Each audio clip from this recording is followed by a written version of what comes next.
everyone, today we're going to be talking about inverse functions. This is the last lesson of this particular unit. So an inverse function swaps the domain and the range of the function. So here we have f of x, and an inverse function is written like this with a little -1. It looks like an exponent, but it's not. So this is f inverse of x, or yeah, just f inverse of x. So the composition of f of x and f inverse of x gives the identity function because they undo one another. And I'll actually do some examples and you'll see kind of how this works. So here we are asked to find the inverse of f of x equals 4x. So the first thing that we're going to do is I'm going to write y equals 4x. I'm going to replace f of x with y. And then we're going to swap our x's and our y. So I'm going to write x equals 4y. Then I divide both sides by 4. So this cancels out. So y is equal to x over 4, and f inverse of x is equal to x over 4. Now, if I want to determine if this is actually the inverse, here's what I do. I'm going to write f of the f inverse of x is equal to 4 times x over 4, which is equal to x. And since that is the identity, right, it would just kind of be 1 there, we know that we've done this correctly. Okay, let's do another one.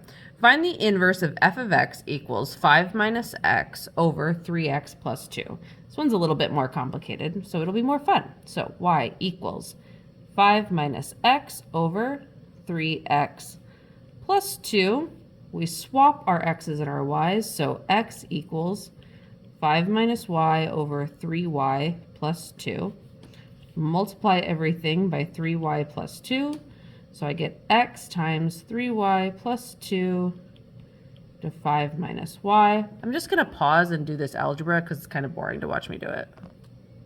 Okay, it took a little while. There's a lot going on here, but f inverse of x is equal to 5 minus 2x over 3x plus 1, right? So I had to multiply both sides, distribute that x, then I had to subtract something, add some things, subtract some things, get all of our y's on the same side, take out a y, factor that out, then I could finally divide. Okay, what about this? We want to find the inverse of f of x equals the square root of 2x minus 3.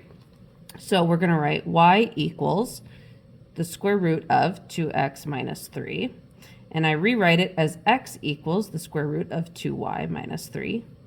I square both sides, so I get x squared equals 2y minus 3. Add 3, we get x squared plus 3 equals 2y.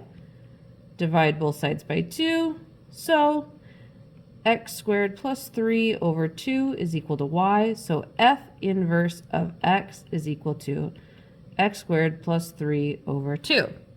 Okay, these notes are kind of messy, but hopefully they make sense. Finally, we can talk about what's called a horizontal line test. It looks like horizontal live, but it's horizontal line test. A function f has an inverse function if and only if no horizontal line intersects the graph of f at more than one point. So I'm going to show you this in action. We're asked to find the inverse of f of x equals x squared plus 1. Well, if I do that, I'm going to write y equals x squared plus 1. So that would become x squared equals, or sorry, not x squared. That would become x equals y squared plus 1. So then we have x minus 1 equals y squared equals x minus 1. Y equals plus or minus the square root of x minus 1. Well, you can see when we did this, now we have two y values. Y is equal to the square root of x minus 1, and y is equal to the negative square root of x minus 1. And if I had graphed this original equation, you know it would be something like this, right? So because my horizontal line test, if I draw a horizontal line through this, it intersects here and here. This means that I'm not going to have an inverse function, okay? So there's no inverse function because it's going through twice, so too many things are happening. All right, not a lot of notes today. Hopefully this makes sense. I will do some other examples in class, and I'll see you then. Have a good day. Bye.